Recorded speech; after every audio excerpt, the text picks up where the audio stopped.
तो आज हम एक बहुत ही दिलचस्प विश्लेषण करने जा रहे हैं छत्तीसगढ़ की खनिज संपदा का। मैक्रो लेवल के विशाल आंकड़ों से लेकर जिला स्तर के बिल्कुल माइक्रो डिटेल्स तक जमीन के नीचे असल में क्या क्या छिपा है, चलिए इसे गहराई से डिकोड करते हैं। आगे बढ़ने से पहले एक बहुत ही अहम सवाल सामने आता है, पूरे भारत की खनिज संपदा का कितना बड़ा हिस्सा सिर्फ इस एक राज्य में समाहित है? जब हम देश की इंडस्ट्रियल ग्रोथ को समझने की कोशिश करते हैं तो इस सवाल का जवाब जानना बहुत जरूरी हो जाता है। 3,52,126 ये कोई रैंडम नंबर नहीं है, ये मिलियन टन में भारत का कुल कोयला भंडार है और इसका एक बहुत बहुत बड़ा हिस्सा सीधे तौर पर छत्तीसगढ़ की जमीन के नीचे मौजूद है। यही वो असली ऊर्जा है जो पूरे देश के कारखानों को जिंदा रखती है। इस चर्चा में हम तेजी से 5 प्रमुख बिंदुओं से गुजरेंगे। एक, खनिज समृद्ध राज्य के रूप में इसकी पहचान, राष्ट्र के लिए इसका योगदान, कोयला और लौह अयस्क, चूना पत्थर और बॉक्साइट, और आखिर में कुछ बहुत ही कीमती और दुर्लभ धातुएं। शुरुआत करते हैं हमारी पहली थीम से, एक खनिज समृद्ध राज्य। ये जो ऑफिशियल जियोलॉजिकल डेटा है ना, ये वाकई आंखें खोलने वाला है। रायपुर और बलौदा बाजार जैसे जिलों में चूना पत्थर और डोलोमाइट की जो डेंसिटी है वो हैरत अंगेज है। सोनाडी हो या रवान और हिरमी, इन जगहों के आंकड़े जमीनी हकीकत को बिल्कुल साफ कर देते हैं। आगे बढ़ते हैं दूसरे हिस्से की तरफ और देखते हैं कि इस राज्य का राष्ट्रीय स्तर पर क्या योगदान है। इस कंट्रीब्यूशन को देखिए, देश का 35% से ज्यादा टिन अयस्क, लगभग 21% कोयला और 20% बॉक्साइट अकेले यहीं से आता है। मतलब देश के कुल रिजर्व का एक बहुत बड़ा हिस्सा सिर्फ एक ही राज्य में मौजूद है, जो इससे एक नेशनल हैवीवेट बनाता है। और सिर्फ यही नहीं, चाहे वो हेवी इंडस्ट्रीज के लिए जरूरी लौह अयस्क हो या फिर बेहद दुर्लभ हीरे, देश के कुल 24,000 मिलियन टन लौह अयस्क में से करीब 4,500 मिलियन टन का रिजर्व सिर्फ यही है। ये राज्य की औद्योगिक ताकत का एक बहुत बड़ा सबूत है।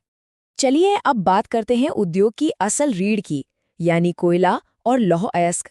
जब हम हैवी इंडस्ट्रियल कोर की बात करते हैं तो कोरबा, रायगढ़, दंतेवाड़ा और कांकेर का नाम सबसे ऊपर आता है। कोरबा और रायगढ़ कोयले के लिए और दंतेवाड़ा, कांकेर लौह अयस्क के लिए जाने जाते हैं। यही वो मुख्य इंजन है जो पूरे देश के स्टील और पावर सेक्टर को चलाते हैं। इस स्केल को समझने के लिए जरा बेलाडीला के आंकड़ों पर फोकस करते हैं। अकेले इस इलाके में 13,435 लाख टन लौह अयस्क है। ये कोई छोटी बात नहीं है। ये विशाल भंडार इस पूरे रीजन की इकोनॉमी का सबसे बड़ा पिलर है। और अगर हम राव घाट से लेकर मांड रायगढ़ कोल फील्ड्स तक फैले इन सर्वे एरियाज को देखें तो ऑपरेशंस का स्केल समझ में आता है। माइनिंग और सर्वे का ये पूरा नेटवर्क राज्य में कितनी गहराई तक फैला हुआ है, ये वाकई हैरान करने वाला है। 2,18,536 ये सिर्फ एक नंबर नहीं है, बल्कि लाख टन में कोयले की वो सटीक मात्रा है जो विशुद्ध रूप से मांड रायगढ़ कोलफील्ड एरिया में मौजूद है। ये एक ऐसा एनर्जी रिजर्व है जो हमारी कई पीढ़ियों तक बिजली संयंत्रों को बेरोक-टोक चला सकता है।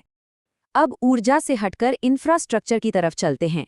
हमारा चौथा पॉइंट, चूना पत्थर और बॉक्साइट। देश के कुल चूना पत्थर का लगभग 5% हिस्सा यहाँ के मध्य मैदानी इलाकों में केंद्रित है। बलौदा बाजार और बिलासपुर जैसे जिले हमारे कंस्ट्रक्शन और सीमेंट उद्योग के लिए सबसे जरूरी रॉ मटेरियल सप्लाई कर रहे हैं। वहीं दूसरी तरफ करीब 992 मिलियन टन बॉक्साइट मुख्य रूप से उत्तरी पहाड़ी इलाकों में बसा हुआ है। सरगुजा और बलरामपुर जैसे जिले एल्यूमिनियम इंडस्ट्री को लगातार फीड कर रहे हैं, जो एविएशन से लेकर हर रोज इस्तेमाल होने वाली पैकेजिंग तक में काम आता है। और अब इस विश्लेषण के सबसे दिलचस्प हिस्से पर आते हैं। 5वां पॉइंट, कीमती और दुर्लभ धातुएं, एकदम छिपे हुए खजाने। ये कंट्रास्ट बहुत ही फैसिनेटिंग है। एक तरफ हैवी मशीनों से लाखों टन कोयला निकाला जा रहा है और दूसरी तरफ सोने और हीरे के माइक्रोस्कोपिक निशानों की बेहद बारीक और टारगेटेड खोज चल रही है। मतलब मैक्रो और माइक्रो दोनों एक्सट्रीम्स एक ही जगह पर मौजूद हैं। इन हिडन ट्रेजर्स पे नजर डालें तो गरियाबंद में दुर्लभ एलेक्जेंड्राइट और हीरे मौजूद हैं। वहीं सोनाखान में 2780 किलो सर्टिफाइड गोल्ड रिजर्व है। एक तरफ कोयले के विशाल पहाड़ हैं और दूसरी तरफ इसी जमीन में सोना और हीरे भी दबे हुए हैं। टिन के मामले में तो छत्तीसगढ़ का कोई मुकाबला ही नहीं है। देश का 35.80% टिन अयस्क यहीं है, खासतौर पर सुकमा और दंतेवाड़ा के इलाके में। सिर्फ कटे कल्याण में ही 13,395 टन टिन अयस्क है, जो इलेक्ट्रॉनिक्स इंडस्ट्री के लिए एक गेम चेंजर है। तो इस पूरे विश्लेषण के बाद एक बहुत ही गहरा सवाल सामने आता है। शहरों को रोशन करने वाले कोयले से लेकर गहनों में चमकने वाले हीरे तक, जब सब कुछ इसी जमीन से निकल रहा है, तो इस बेजोड़ जियोलॉजिकल डाइवर्सिटी को देखते हुए भविष्य में यहाँ से और कितनी आर्थिक संभावनाएं खुल सकती हैं? आने वाले कल की अर्थव्यवस्था किस दिशा में जाएगी, ये वाकई सोचने वाली बात है। इस विश्लेषण में हमारे साथ जुड़ने के लिए धन्यवाद।